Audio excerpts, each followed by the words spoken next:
Local 4 News starts now with a breaking news alert. Well, what started as a peaceful protest at Detroit's police headquarters earlier today has certainly unraveled downtown at the corner of Congress and Randolph tonight as police have moved on an intersection that has been taken over by bystanders, some engaging police more than others. We've just witnessed at least one arrest, police pepper spraying several people, and if you see them forming a line there. No, he's right here. He's right here. This is my cameraman.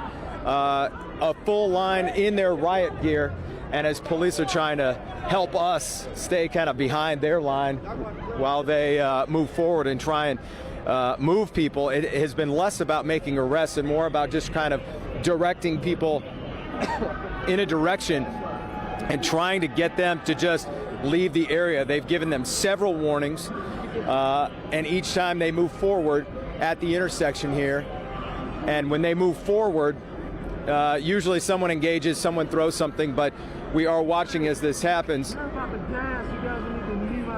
You're saying you're about to gas? Yes, so you need to step away. You're going to gas all of over there, or all of this? Step back. You'll be fine over there. Okay. Officers are telling us to move. You may have heard them there. They're moving us over to the left a little bit here, and some of it has already reached me, I'll be honest. But his words, he said, we're about to gas, so we should move. And they've all got their gas masks on right now, and I understand why. The air is getting a little thick, and they've already used some tear gas in this area, and you can see as we're looking directly down at these Detroit officers in full riot gear, ready to move forward, all with masks, many with gas masks, and you heard that. And there are so many people just hanging out at the old county building. And Jake, if you scoot up and show just how many people are up on those steps over there that have been over there. There's a girl on top of a pickup truck, and people just taunting the police out here.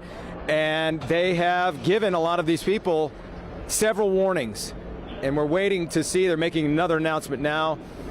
But it's reaching kind of a fever pitch here. He just moved us right here. You want us to move back? We'll go further back. It's good. I got you. Police just making sure that we're out of the line of fire here. So we're backing up a little bit further, waiting to see what happens here. But again, this all began around 6 o'clock, 2 hours into this what was a peaceful protest that marched through downtown, went back through Corktown, and as Police James Craig told us earlier, a small faction met up with the protesters and basically wanted to cause trouble. You heard, Kim, you said earlier, 7 people that were arrested aren't from Detroit. 2 of them from as far away as Essexville and Bay City. Chief Craig's message was, if you want to cause trouble, do it in your own town. We're not going to have you come to Detroit and cause all this trouble when there was an actual peaceful protest going on. And when we first got on the scene here, Randolph and Congress, when police were well back, hundreds of yards beyond where they are now, back behind, they've marched forward now, there was an argument that broke out between protesters or people on the scene. One man saying, you know, we're here for George Floyd. We're trying to say his name, George Floyd. They were trying to say it over and over. And he was arguing with other people who were, he claimed, here to cause trouble, to engage police, to try and injure police. One officer was hit in the head earlier tonight with a rock. We don't know how serious that is, but we know he was injured and taken for treatment. And another officer on a bicycle was almost hit by a car. Police say it was intentional. They arrested that man after a chase on the lodge. So it's not just the beginning here. There has been a lot leading up, and as I peek around the corner, a lot of people, there's a lot of middle fingers toward the police. There's a lot of phrases that you can imagine toward the police right now, and it's just spilled over as this Friday night has carried on, and that peaceful part of the protest, frankly, the protest part is probably long gone too. What's left are what the chief of police says, people who are here only to cause trouble. The police helicopter low in the sky here, shining the spotlight, trying to get people to disperse, but honestly, right in front of the police there, people still standing just 20 yards away with their phones out, laughing, pointing, taunting And Jason, let me reiterate something else that the point that the chief was making earlier. This is all happening in the middle of a pandemic, and a bunch of people have come from outside the city into the city, a city that has been hit so acutely by coronavirus. We have talked about this a couple of times today. We've seen a number of people who were marching earlier today with masks, but I'm seeing a bunch of people in the shot right now who aren't. People who are obviously not social distancing as they should. And so this is a crisis inside a crisis, if you will. And the chief was pretty steamed about that as a guy who recovered from coronavirus. Exactly, and I'm glad you brought that up. When that protest started, the social distancing wasn't there, but everyone had a mask on. And as you just noted, very few people have a mask on out here tonight. Very few. And you can spot the ones who do. They stick right out. Even all the police officers do. But several of these people, like up on the old county building, it's almost like there's an audience that's not helping, watching to see what happens here, and that's keeping other people here. But when there's, yes, I mean, you've got a pandemic happening, and people are walking around. Certainly, if anyone's infected here, you've got a huge problem. Yeah. You've got so many people without masks, so many people close together and in close contact, Evan. And a ton of folks that we can see who seem to be there with one thing in mind, which is capturing something on their cell phones. Exactly right. Yeah, a lot of that going there's on. There's a lot of weird ingredients here that are coming together at this hour, and this is being played out obviously in a number of cities. It's been a very bad night in Atlanta. And a number of other, and of course, obviously in Minneapolis, which is the epicenter of what we're watching happen right now. I was just speaking earlier today with Chief Craig. It looks like police are trying to give them a chance here. Yeah, it looks like police are trying to give them a chance here to, again, go home. It's kind of a lull here.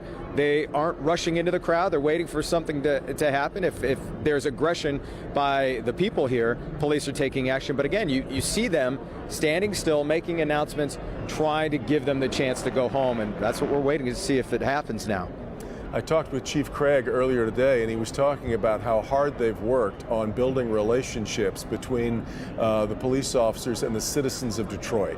And that's what they've worked on in the neighborhoods and downtown, and yet now you bring a lot of people into the mix that haven't been a part of those relationships, haven't been a part of that handshake. And it really doesn't take much, obviously, to ignite a fuse that is this primed. So we will obviously keep an eye on what's happening there. It looks right now, from the last 15 minutes that we've watched, Jason, the police seem to be giving everybody every chance for this to end peacefully. They have moved people and just sort of ushered, a forceful usher, if you will, and trying to get them to go a certain way. They've cleared part of Congress, East Congress. They cleared. There was a kind of a big rush of people, and then they cleared people and got them back toward Cadillac Square here, and they're trying to get them to move that way.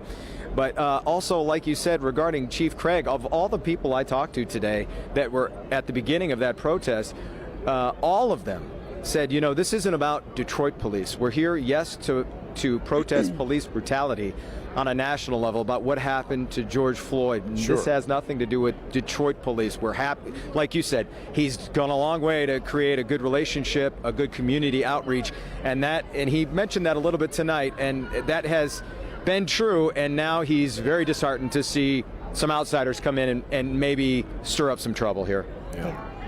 And Jason, you've been there since the beginning. You were reporting for our earlier newscasts when it was more peaceful.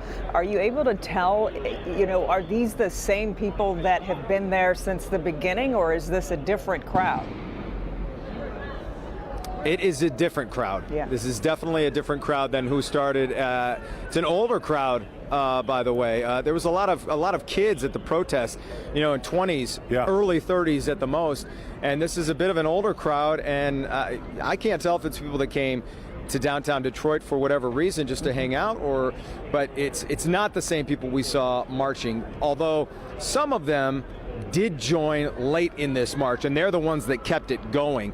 When it was kind of fizzling out and it had run its course, every time the march would kind of get back to DPD headquarters, several would find their way back to their vehicles and move on, and you could just see them all over the place doing that. But there was this small faction that just kept kept it going, kept trying to stir up some trouble, and then it finally ended here at Randolph and Congress, where they gathered a few more and it re-energized.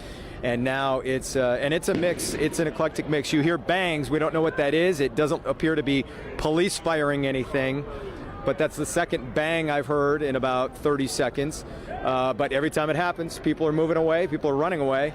It's tough to tell if it's police, but like you heard a minute, I guess it's been about 10 minutes now, another bang.